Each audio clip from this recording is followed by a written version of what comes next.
La maison hantée de West Hobart. West Hobart est une banlieue du centre-ville située en Tasmanie, en Australie.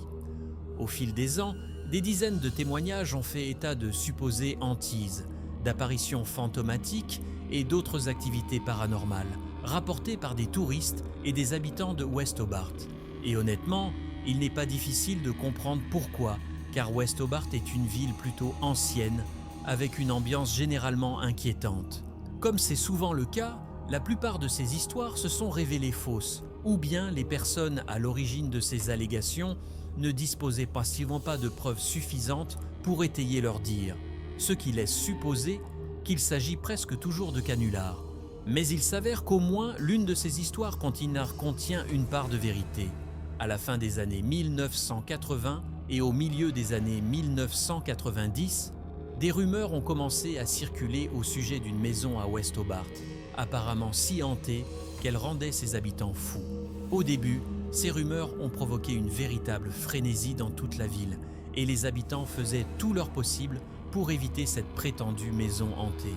Ce n'est que plusieurs mois plus tard que les autorités se sont impliquées et ont finalement obtenu une vision claire de la situation.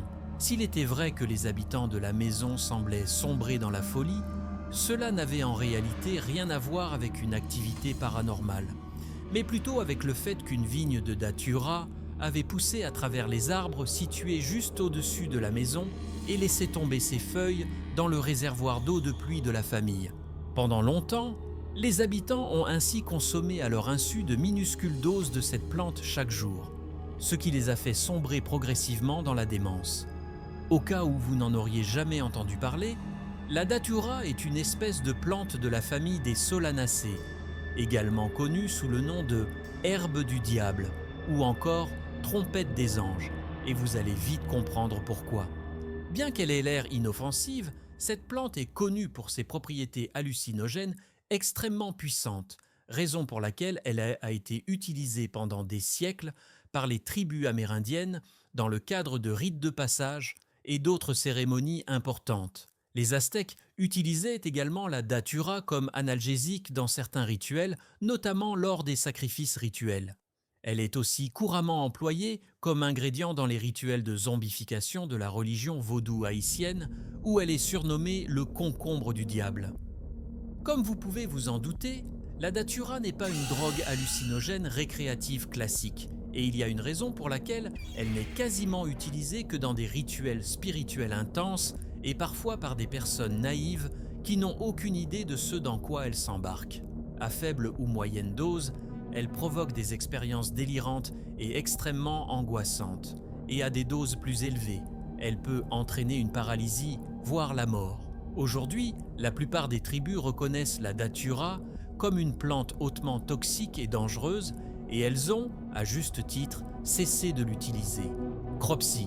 Si vous pouviez remonter aux années 1970 et passer quelque temps à Staten Island, il ne vous faudrait probablement pas longtemps avant d'entendre parler d'une légende urbaine au sujet d'un homme nommé Cropsey. Selon l'histoire, Cropsey était un ravisseur et tueur en série qui avait perdu son fils et qui s'était mis à kidnapper les enfants des autres pour surmonter son chagrin. Selon la légende, il avait aussi un crochet à la place d'une main, des cicatrices, des brûlures et des plaies ouvertes sur tout le visage et le corps, ainsi qu'une apparence générale terrifiante. Étant donné les vastes étendues de forêts inhabitées dans la région, il n'est pas surprenant qu'un récit comme celui de Cropsey ait fini par entrer dans la culture populaire.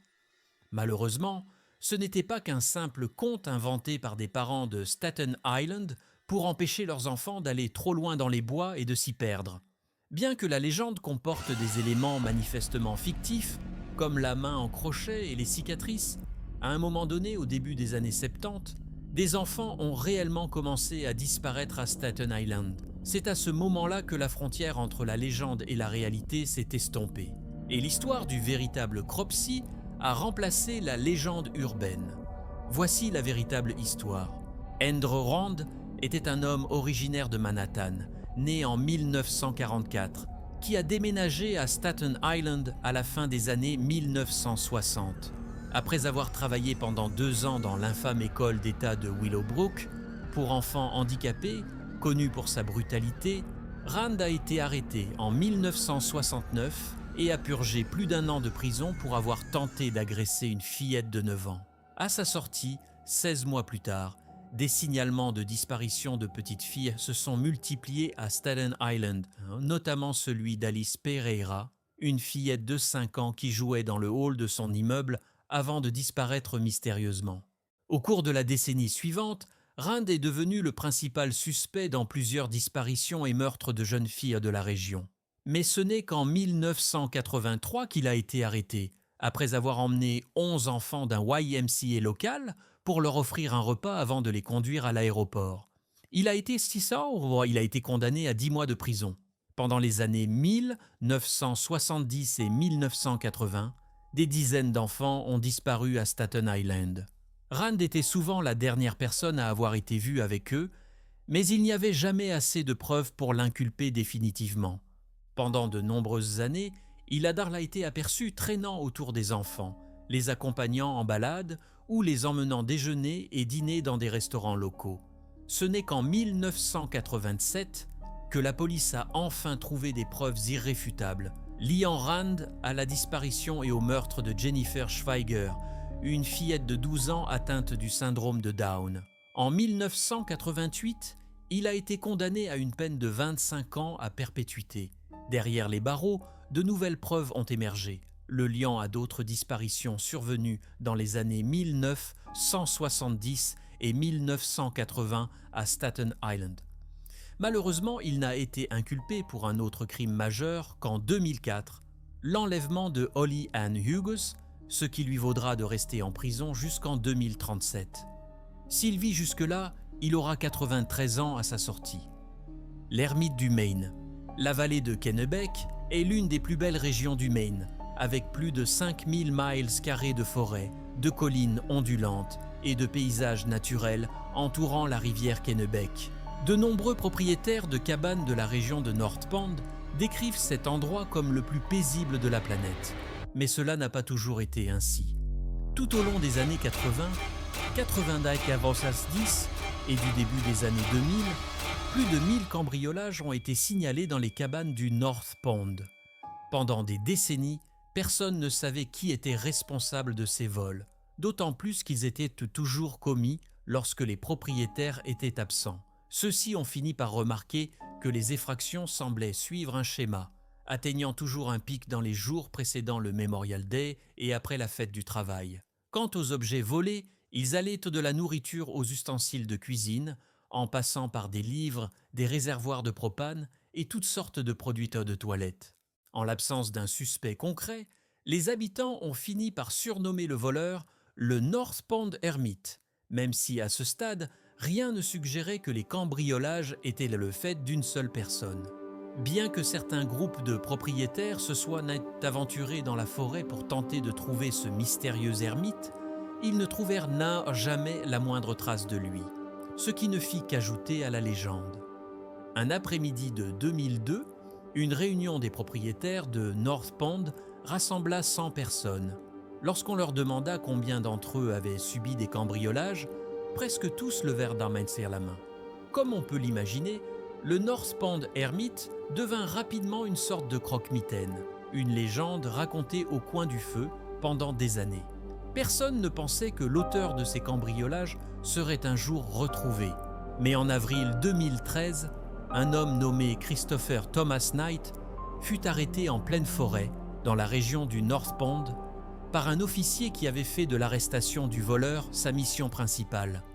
Une fois emmené au poste de police, les agents lui demandèrent pourquoi il ne répondait à aucune de leurs questions. Au début, il semblait avoir du mal à parler, mais il finit par avouer qu'il avait honte de lui-même.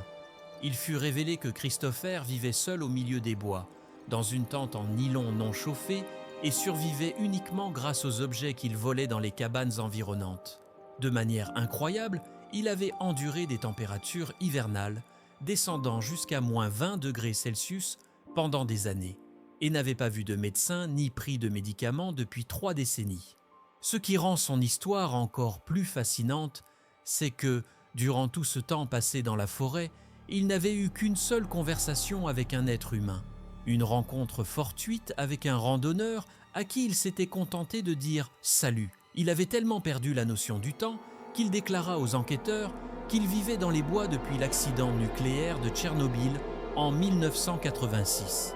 Après avoir obtenu son diplôme d'études secondaires, Christopher, alors âgé de 20 ans, avait décidé de disparaître sans donner de véritable explication aux autorités. Durant toutes ces années, il prit des mesures extrêmes pour préserver son isolement. Il n'allumait jamais de feu, ne se déplaçait que de nuit et n'avait eu aucun contact avec la société pendant plus de la moitié de sa vie.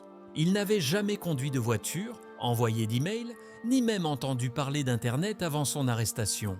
Lorsqu'ils approfondirent leur enquête, les policiers découvrirent que ses seules possessions réelles étaient ses lunettes, qu'il portait depuis 30 ans et qui apparaissaient même sur sa photo de lycée en 1984. Tout le reste, y compris ses sous-vêtements et sa veste, avait été volé. Après l'enquête, Knight fut condamné à 7 mois de prison. À sa sortie, il disparut de nouveau. Selon la police, il vivrait désormais une vie paisible et discrète dans une région rurale du Maine.